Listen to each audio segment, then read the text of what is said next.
El Ministerio Apostólico de Enseñanza y Predicación Rema Internacional presenta hoy la proclamación de las buenas nuevas de Dios para tu vida. El mensaje de ayer, el mensaje de hoy y el mensaje para la eternidad a los que tienen hambre y sed de la palabra de Dios. Un querigma de Dios para el que oiga, el que tiene oídos para oír.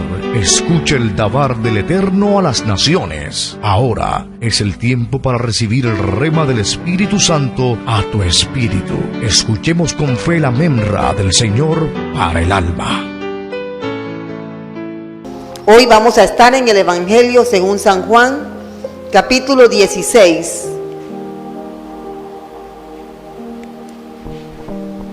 Y el capítulo 14 también. Evangelio de Juan, capítulo 16, versos 6 al 12. Bueno, primero es Juan 4. Juan capítulo 14, verso 16.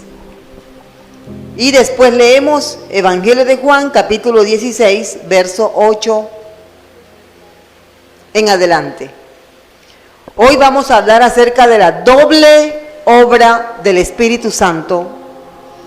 Doble obra del Espíritu Santo en el mundo. Vamos a leer Evangelio de Juan 14. Dice la palabra de Dios: y yo rogaré al Padre, y os dará otro consolador, para que esté con vosotros para siempre. Juan 16, del 8 al 12. Y cuando Él venga, convencerá al mundo de pecado, de justicia y de juicio. De pecado por cuanto no creen en mí. De justicia por cuanto voy al Padre y no me veréis más. Y de juicio por cuanto el príncipe de este mundo ha sido ya juzgado. Aún tengo muchas cosas que deciros, pero ahora no las podéis sobrellevar. Hagamos una oración. Necesitamos la asistencia del Espíritu Santo para entender esta palabra y aplicarla a nuestra vida. Padre, gracias te damos. Gracias por darnos tu Espíritu Santo, que es nuestro consolador. Gracias por darnos tu palabra, porque es la voz de tu Espíritu Santo. Háblanos.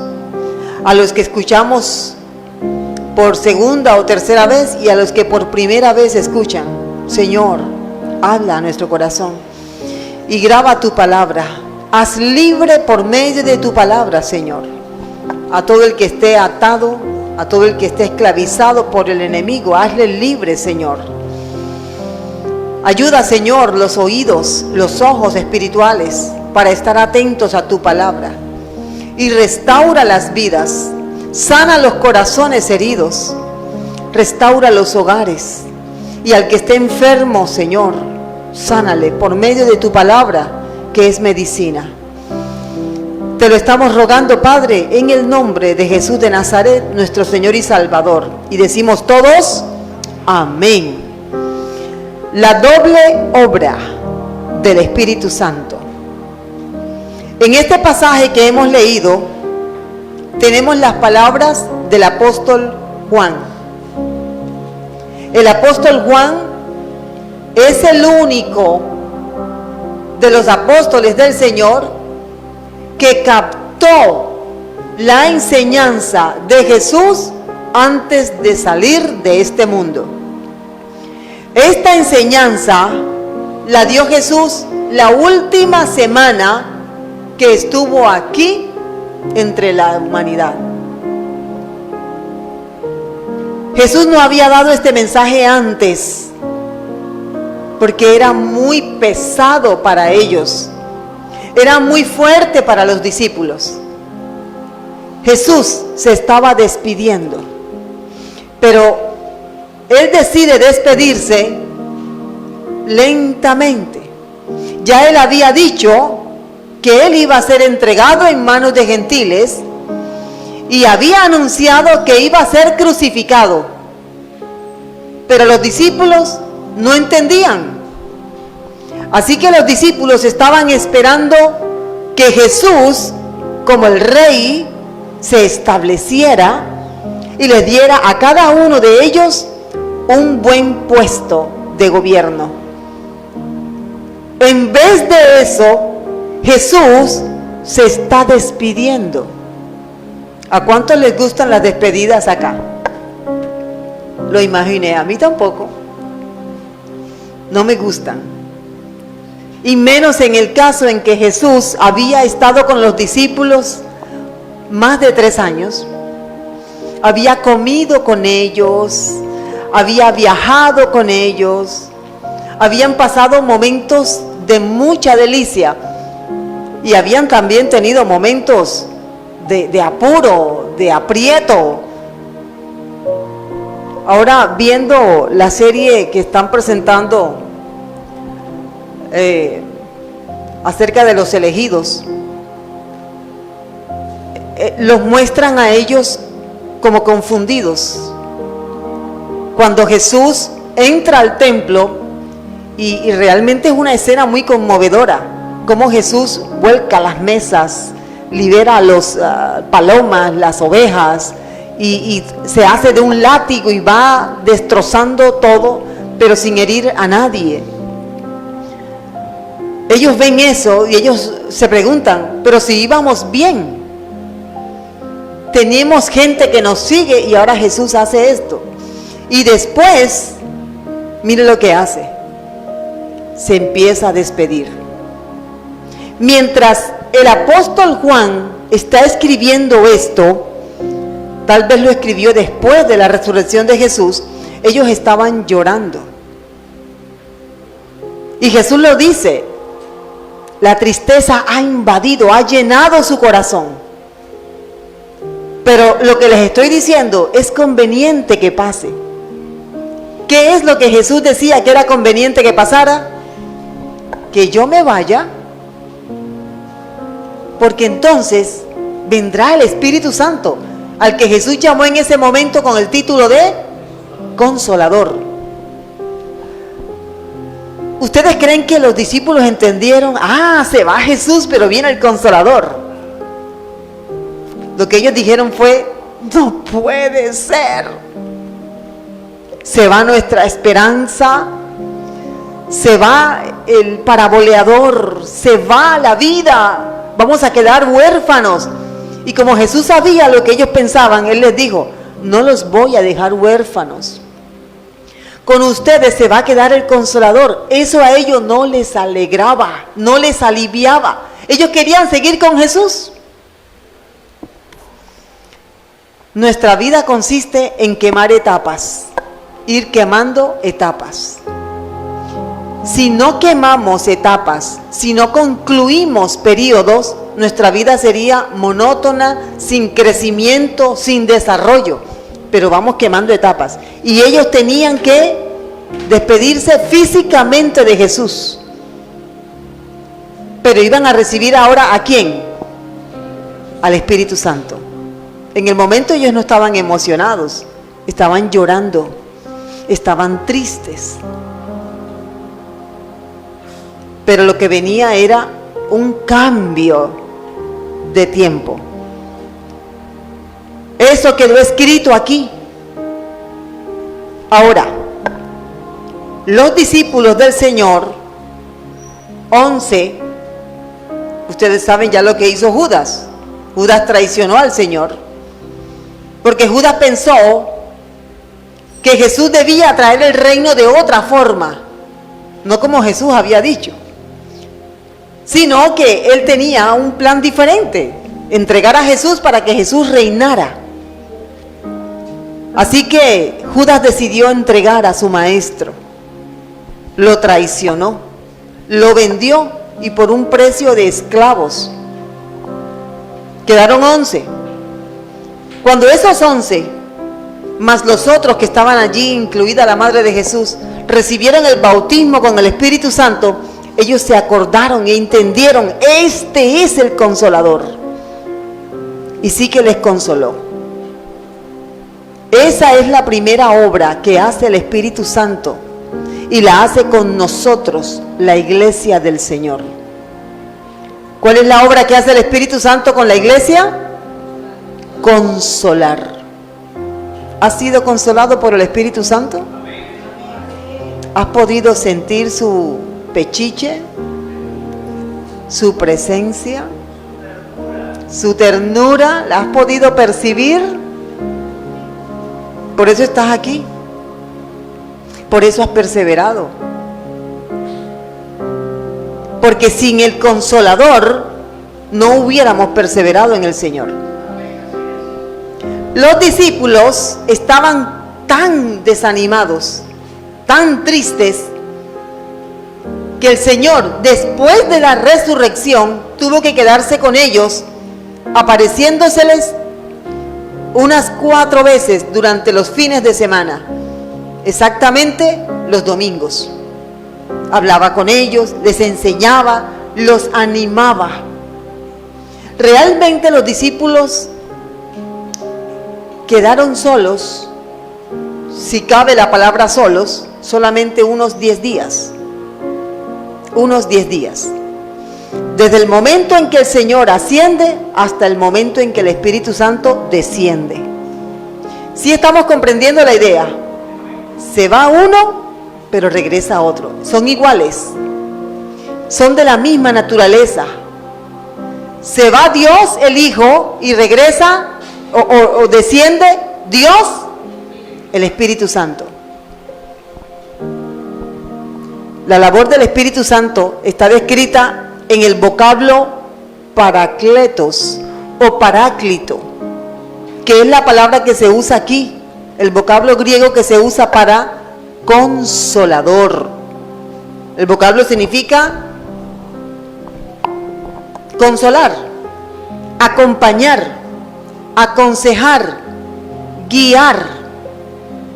Mire lo que hace un paráclito: aconsejar, acompañar, guiar, enseñar, recordar. Esa es la obra que hace el Espíritu Santo. Si tú has recibido a Jesús como Señor en tu vida, debes percibir la presencia de Él en ti. Si no la has percibido, preocúpate. Y trata de mirar qué es lo que está pasando. Porque quien no tiene el Consolador a su lado, ¿sabe cómo termina? En el mundo, buscando otro tipo de consuelo. ¿Cuáles son los consuelos que ofrece el mundo? El alcohol, drogas, inmoralidad, los amigos, las amigas.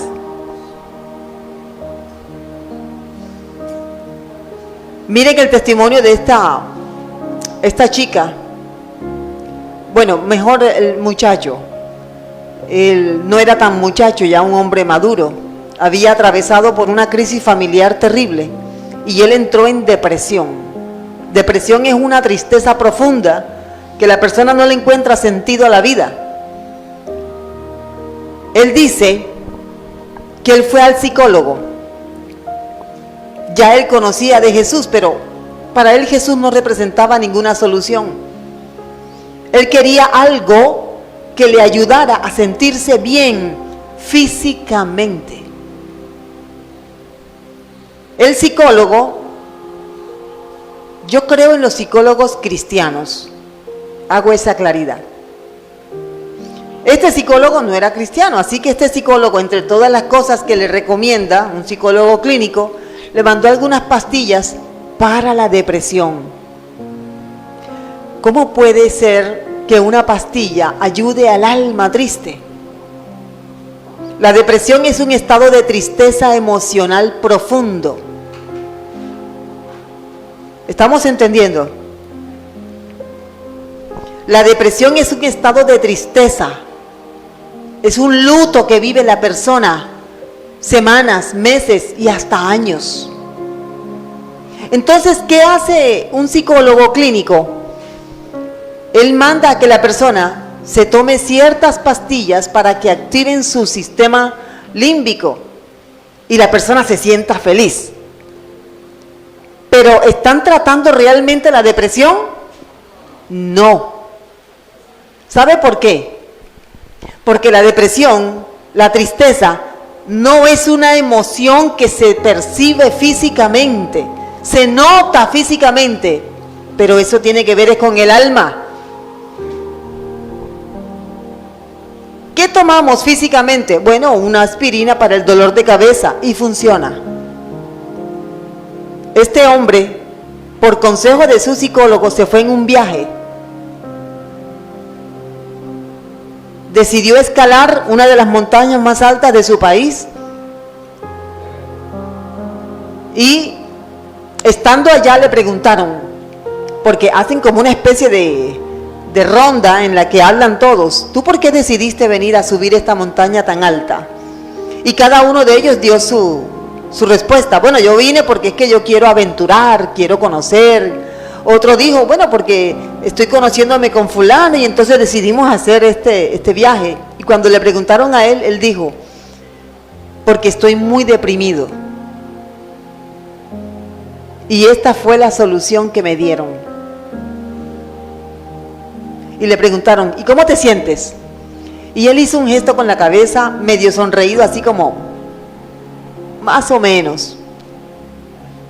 ¿Y qué vas a hacer después de este viaje? ¿Volver a mi rutina? Tengo que trabajar.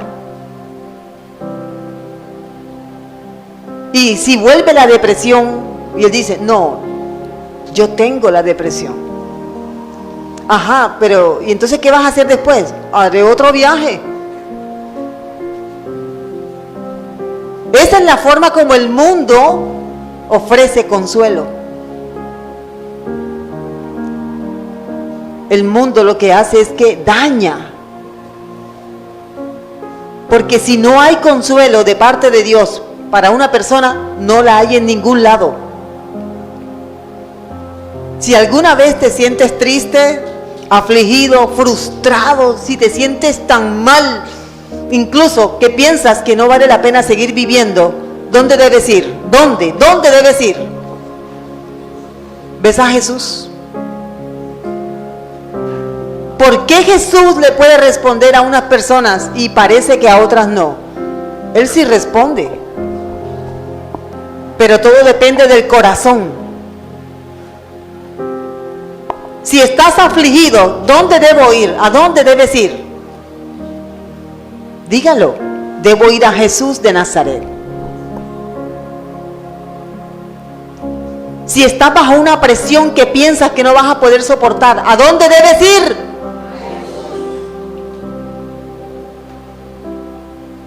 Hay gente que no sabe todavía lo que es una presión.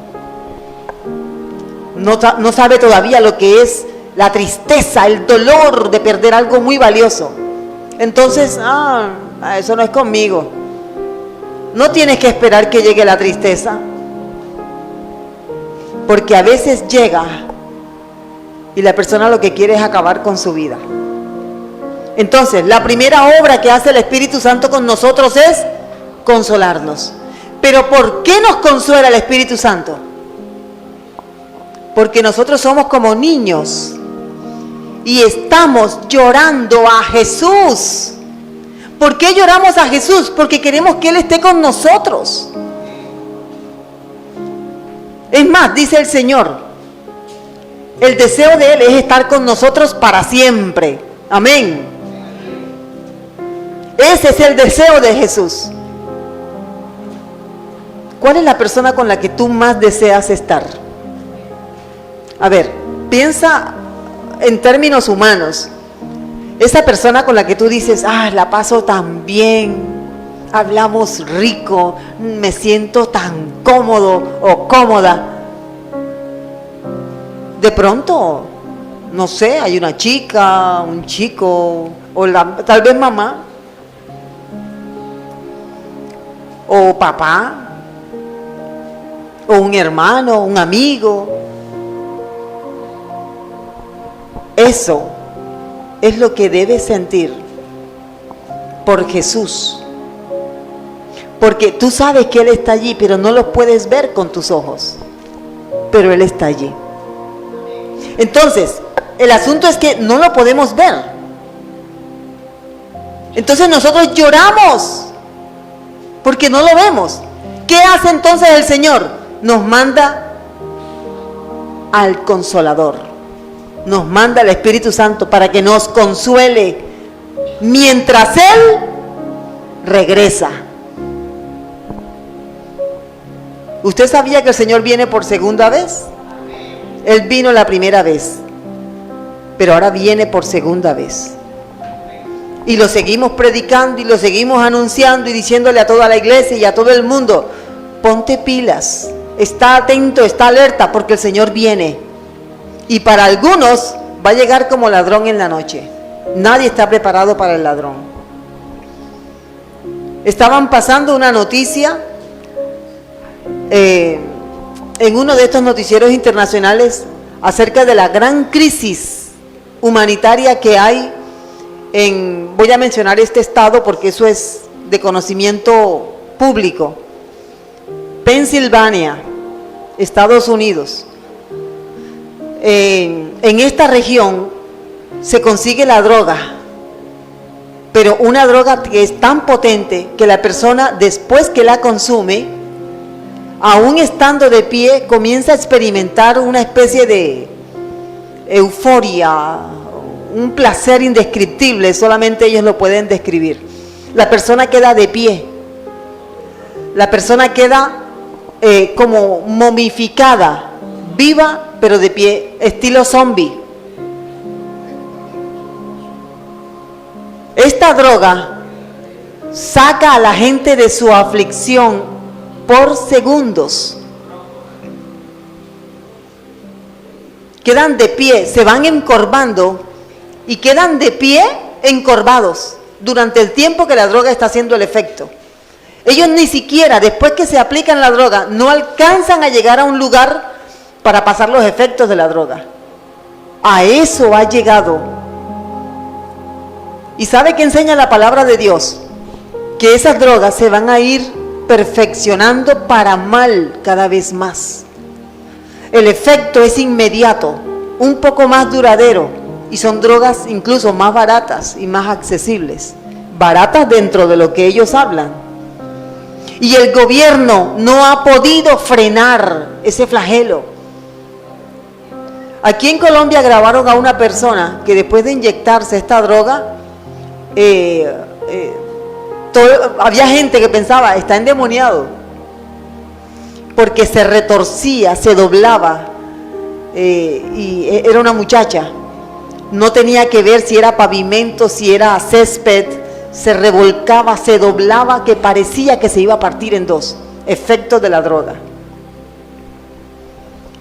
El hombre, la gente está buscando consuelo, mi hermano. Aquellos que se casan pensando: esta es la solución. No te equivoques. ¿Cómo le llama el apóstol Pablo a los que se casan? A los que entran en ese estado de matrimonio. No estoy asustando a nadie. Es para aquellos que piensan: me voy a casar con fulana, me voy a casar con fulano, esta es la solución para todos mis problemas. No, así no es.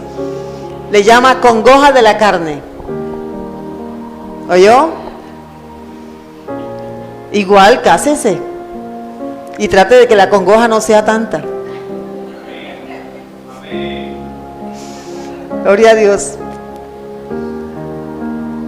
El consuelo solamente viene a través del Espíritu Santo. La pregunta es: ya que el Señor dijo que Él morará en nosotros, ¿tienes al Espíritu Santo morando dentro de ti? ¿Cuántos dicen amén? ¿Lo tienes? ¿O son frases por decirlas? Hemos hablado aquí de cuáles son las señales.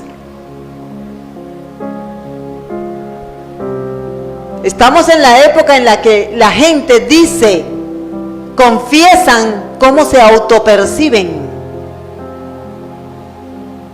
El hecho de que se autoperciban como un perro no quiere decir que son un perro, ¿cierto? Bueno, en la iglesia, si yo digo que tengo el Espíritu Santo no es porque lo diga, es que el fruto se nota. Amén. Si no se nota, eso es pura presunción. Y hemos aprendido, el que no tenga la presencia del Espíritu Santo, no se va en el arrebatamiento. No se va a levantar en la resurrección de los justos. ¿Cuál es la segunda obra que hace el Espíritu Santo en el mundo? Juan capítulo 16, verso 8. Dice la palabra de Dios. Solamente me voy a quedar en el verso 8. Juan 16, 8. Dice así: cuando Él venga, ¿qué hará? Convencerá. Digámoslo todos juntos. ¿Qué hará el Espíritu Santo? Convencerá. ¿Pero a quién convencerá? Al mundo. Si lo decimos de una forma un poquito más clara, el mundo podríamos decir que es el planeta, las calles. El Espíritu Santo convencerá al que es mundano, al que no ha creído en Jesús, lo convencerá. ¿Pero de qué lo va a convencer? 1, de pecado. 2, de juicio. Y 3, justicia. Es a lo contrario. Justicia y juicio. No cambiemos el orden, porque el orden es importante. Esa obra de convencimiento con el que es mundano, con el que también identificamos como el inconverso, porque no se ha convertido a Cristo, el que la Biblia llama el impío. Esa obra se llama convencimiento y la realiza el Espíritu Santo. Antes de Jesús morir en la cruz, el Espíritu Santo no hacía esa obra, porque Jesús todavía no había sido crucificado. Pero después que Jesús fue crucificado, desciende el Espíritu Santo para quedarse en la iglesia y empezar a convencer. ¿Cómo lo convence? Esa palabra, convencer, es la palabra griega elekán.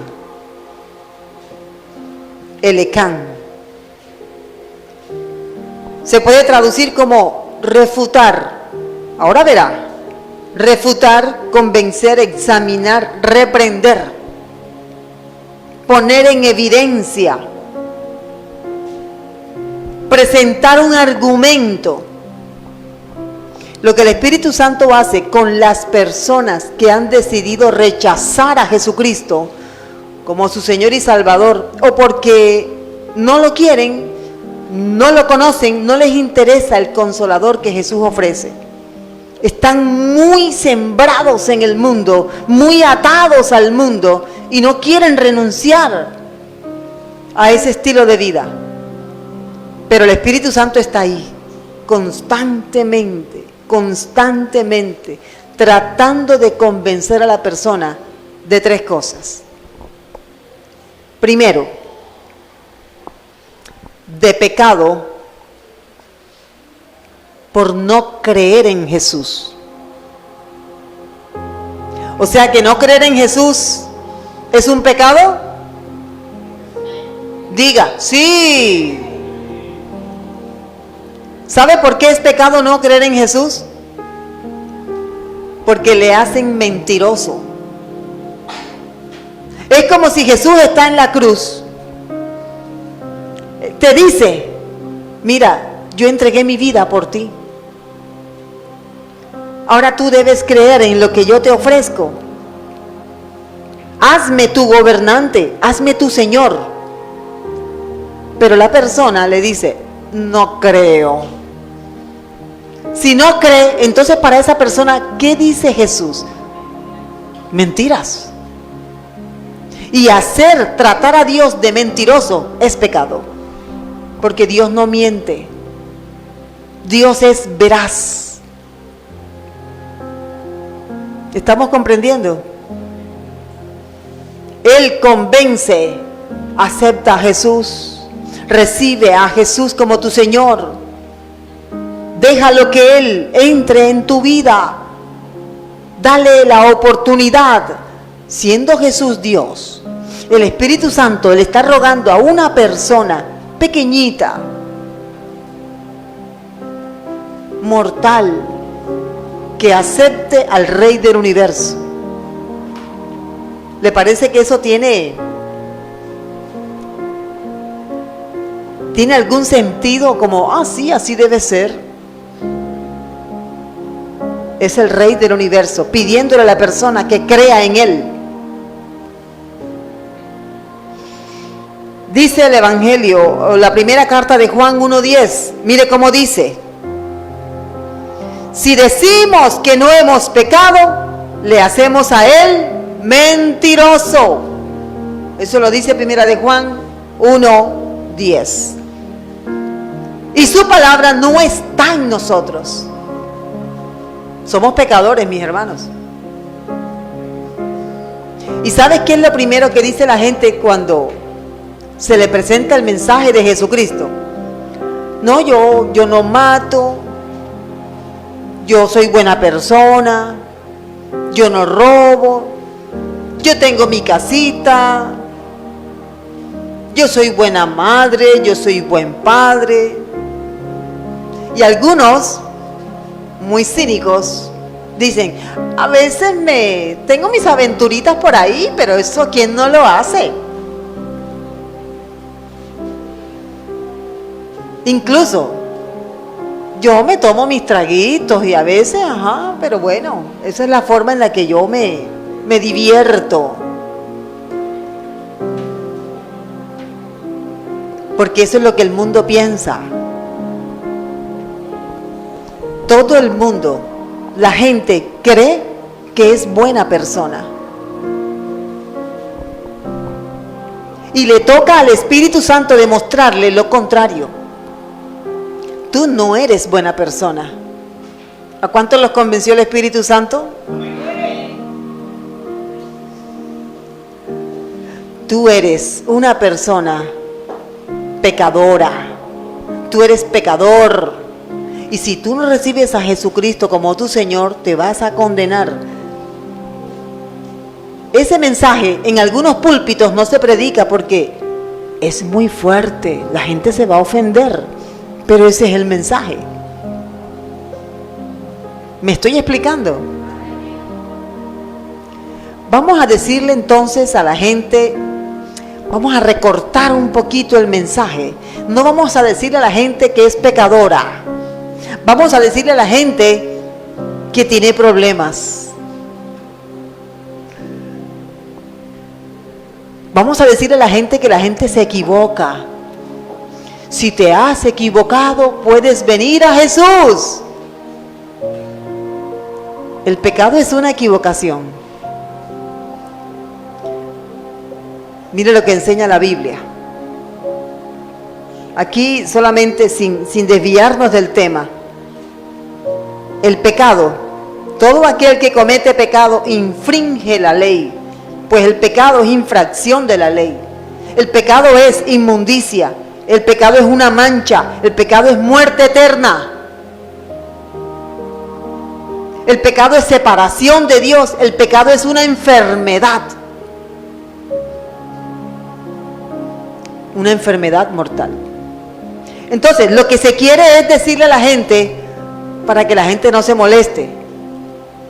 Yo también fui inconversa, estuve mucho tiempo sin el Señor.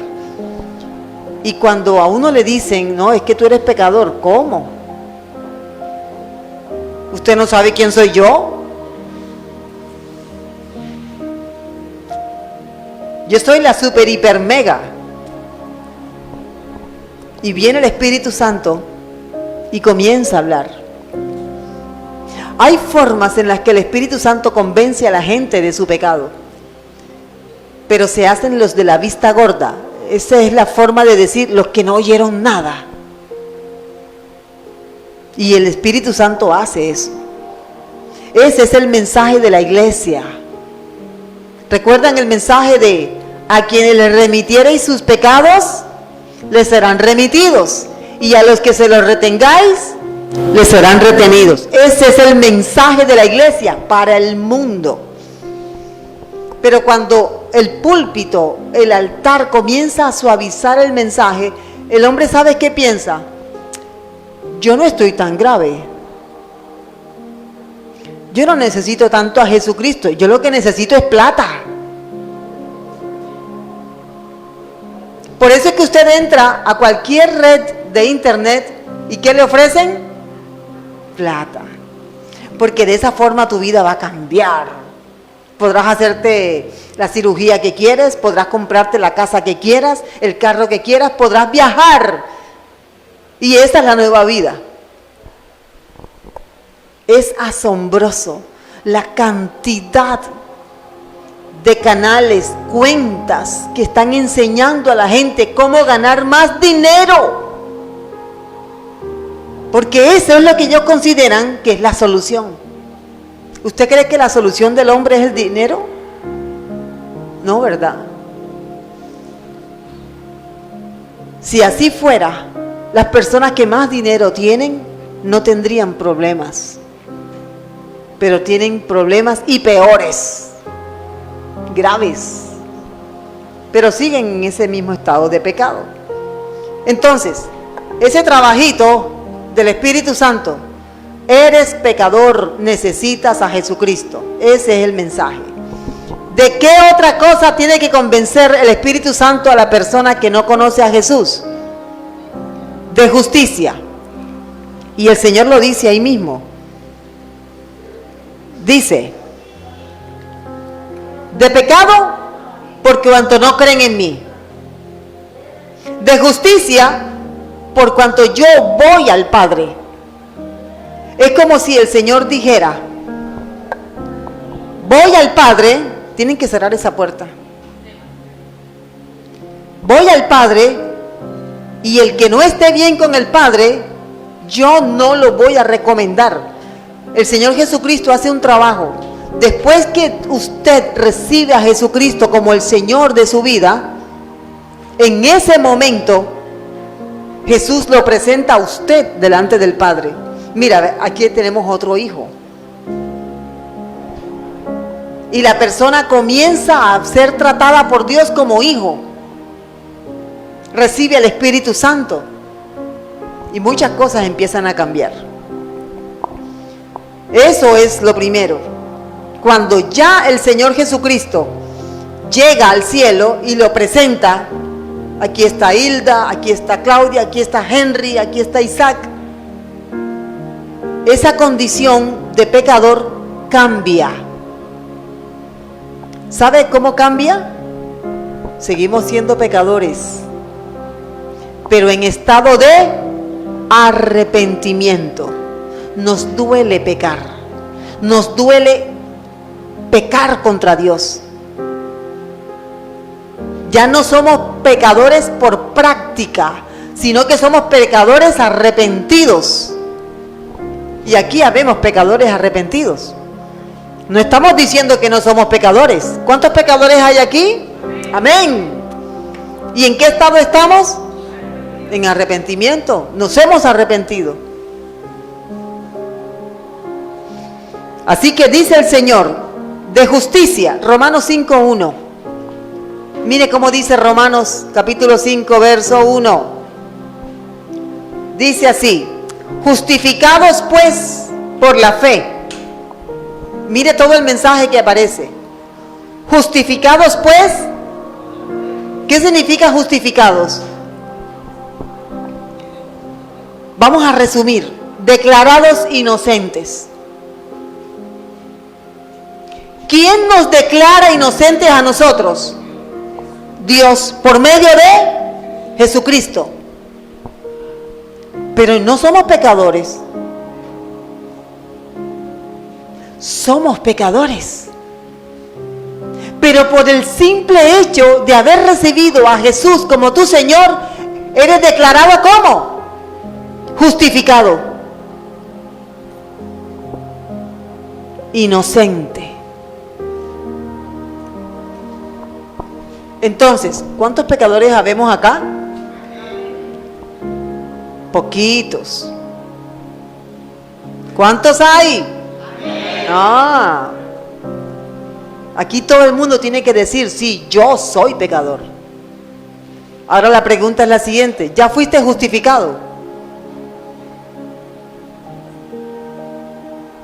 Mientras Dios no te vea a través de Jesucristo, ¿cómo te ve Dios? ¿Cómo nos vería Dios?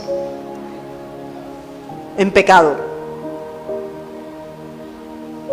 Pero a lo que Jesucristo entró a nuestra vida, ¿a quién ve Dios el Padre ahora? A Jesús. Y nosotros somos declarados entonces ¿cómo? Justificados, inocentes. Por eso es que Jesús dice, separados de mí, nada pueden hacer.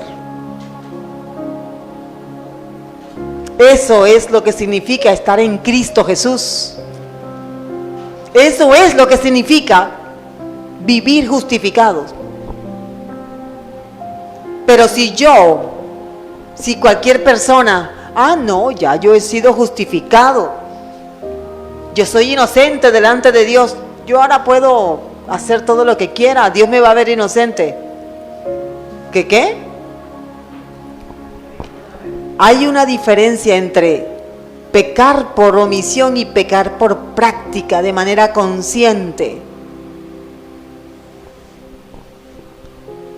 De manera consciente quiere decir, el cristiano se atribuye juzgarse a sí mismo, darse lo que él en su mente quiere, él o ella,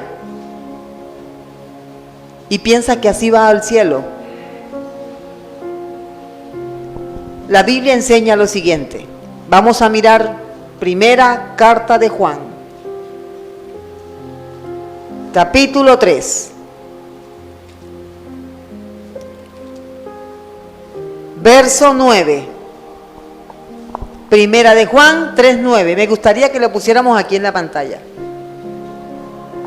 Mire cómo dice: todo aquel que es nacido de no practica el pecado. Todo aquel que es nacido de Dios no practica el pecado. No puede, no debe, no quiere. ¿Por qué deja de practicar el pecado? ¿Por qué? Porque quiere agradar a Dios. Mire lo que dice. Porque la simiente de Dios, ¿quién es la simiente de Dios? ¿Quién es la simiente de Dios? Estamos así como, dígalo con fuerza. ¿Quién es la simiente de Dios? Jesús. No lo ponga en duda. La simiente de Dios es Jesucristo. ¿Se acuerdan la simiente de Abraham? ¿Por qué somos descendientes de Abraham? Porque tenemos la simiente de Abraham. ¿Y cuál es la simiente de Abraham? Se quedaron en segunda. Se trabó el carro. La simiente de Abraham es Jesucristo. La misma que Dios dice, ese es mi hijo. Él es el descendiente, Él es el primogénito y el unigénito. Él es la simiente de Dios. Entonces, si yo tengo a Jesucristo en mí, permanece en Él. La simiente de Dios permanece en Él. Si yo aprendo esto, voy a tener más posibilidades de permanecer en la fe y ser salvo. ¿Estamos entendiendo, hermanos? Hay gente que no entiende. ¿Qué pasa cuando un creyente no entiende la palabra? Dice la Biblia que viene el diablo y se roba la semilla. Se la roba. Y después la persona no le encuentra sentido a la fe. ¿Yo qué hago aquí? Eso lo enseña el Señor Jesucristo allá en Mateo 13. No dejes que te roben la semilla. Porque la simiente de Dios permanece en él. Y no puede que. Todos los que tienen el Espíritu Santo, dígame. No puede que. No puede pecar. Pero no somos pecadores. ¿Y qué dice acá? Que no podemos pecar. ¿Tú puedes explicar eso? ¿Lo entiendes? Porque nos hemos arrepentido de haber vivido sin Dios. No queremos ofender a Dios. Ese no es el sentimiento de mucha gente en la calle. Gente a la que no le interesa. Porque la tradición les enseñó que todo el que se muere va para el cielo. Y la Biblia dice que la paga del pecado es la muerte eterna. No todo el que se muere va al cielo. Si no muere en Jesucristo, si no tiene la simiente de Dios morando, no va, se perdió.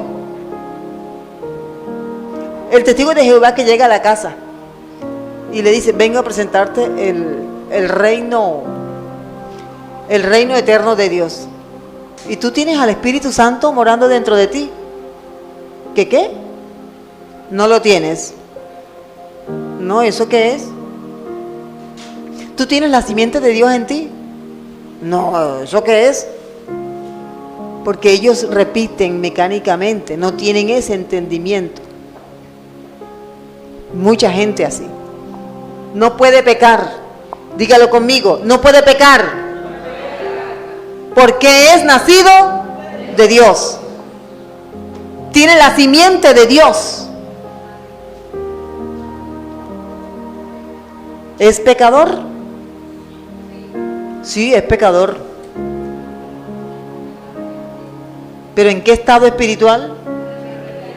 En estado de arrepentimiento. Siempre.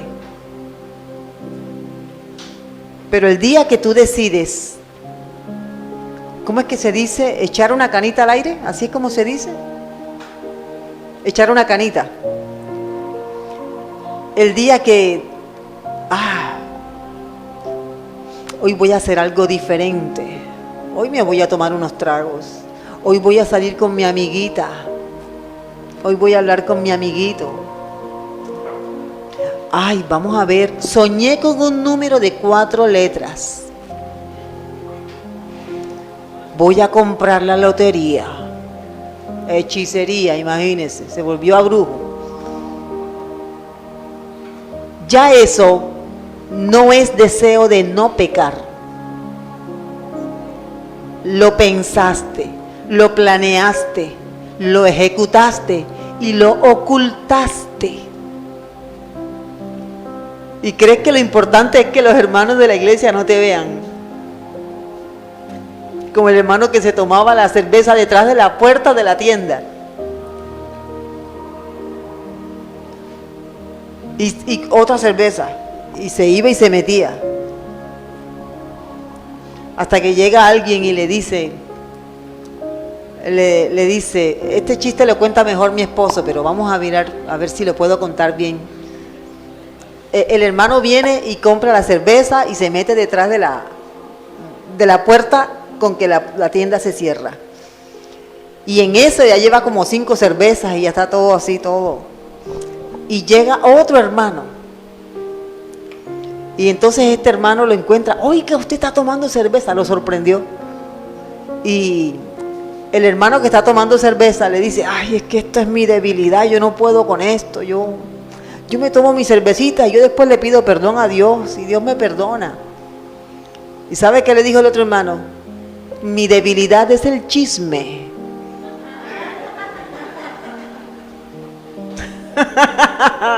Bueno, mi debilidad es el chisme, así que esto se lo voy a contar a todo el mundo.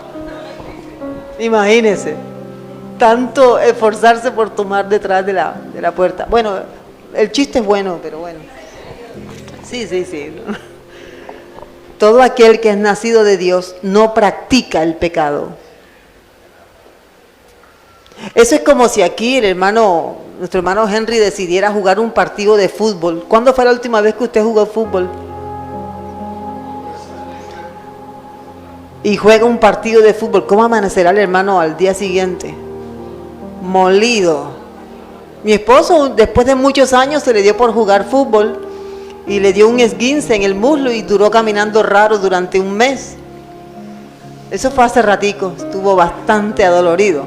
Vea, cuando tú has decidido no pecar, has decidido vivir en ese estado de arrepentimiento, pero eres consciente que pecaste, el dolor es tan grande, porque el Espíritu Santo comienza a decirte, viste, comienza el Espíritu Santo, oiga, Él tiene un cinturón y pega duro, Él es tierno y es dulce, pero pega y duele. Y entonces hay que volver con esa vergüenza delante de Dios. Señor, yo pequé. Pero a quien no le duele es porque ya perdió sensibilidad. No le duele. Y sigue. Y por último, y concluimos con esto, el Espíritu Santo convence de justicia. Esta es la parte más terrible. Breve, de juicio. El Espíritu Santo convence de juicio. Primero le presentó a Jesucristo y la persona decidió rechazar. Segundo, primero le convence de que es pecador y la persona que dijo, no, yo soy buena persona. Segundo, le convence de que puede ser salvo en Jesucristo. ¿Y qué hizo la persona? Rechazó. Y ahora el Espíritu Santo le dice, si no recibes a Jesucristo te vas para el infierno. Resulta que la tradición ha enseñado que hay personas que pueden purgarse los pecados cometidos aquí y después entrar en el cielo. Eso es falso. Dice la Biblia en la carta a los Hebreos 9 que está establecido por Dios que los hombres mueran una sola vez y después ¿qué viene? El juicio.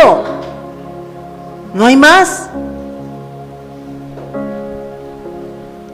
Mateo 25:41 dice, entonces dirá también a los de la izquierda, apartaos de mí, malditos al fuego eterno, preparado para el diablo y sus ángeles.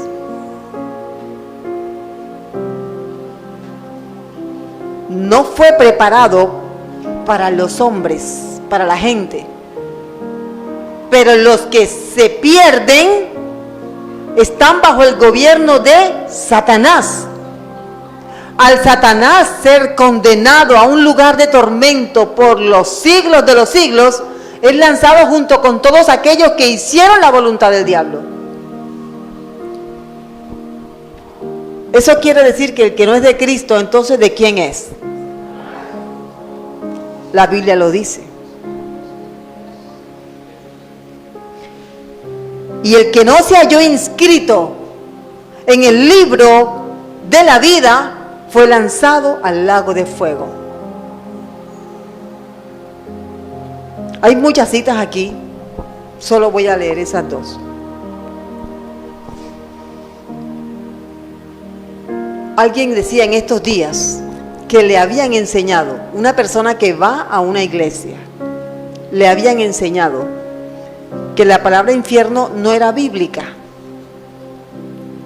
porque no era posible que un Dios de tanto amor pudiera condenar a un ser humano a arder por toda la eternidad. Entonces yo le mostré los pasajes, traté de explicarle un poquito los pasajes. Y fíjese, como ya le habían hecho un lavado, sentía alivio. Porque si no soy salvo, por lo menos ya sé que no me voy a condenar. Eso es falso. El alma humana es inmortal. ¿Qué quiere decir? Que el alma o está en un lugar de reposo y delicia con Dios, o tiene que ser lanzado a un lugar de tormento eterno. ¿Sabe cómo se llama ese lugar de tormento eterno? La Biblia le llama el lago de fuego, pero espiritualmente se llama muerte segunda.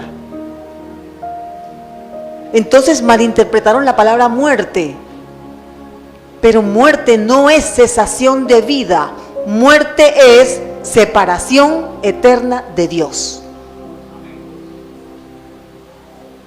¿Estamos entendiendo, mis hermanos? Entonces, permitamos que el Espíritu Santo haga esa obra a través de nosotros y en nosotros. Dejemos que nos consuele a los que estamos en Cristo y dejemos que a los que no están en Cristo les siga convenciendo a través de nosotros. Ahora, ¿qué hace el Espíritu Santo? ¿Te consuela o te convence? Cierra tus ojos, por favor. Vamos a decirle así al Señor. Dígale conmigo, por favor, y confiese. Jesús de Nazaret, quiero conocerte. Ayúdame a perseverar en ti. Quiero que tú seas el Señor de mi vida.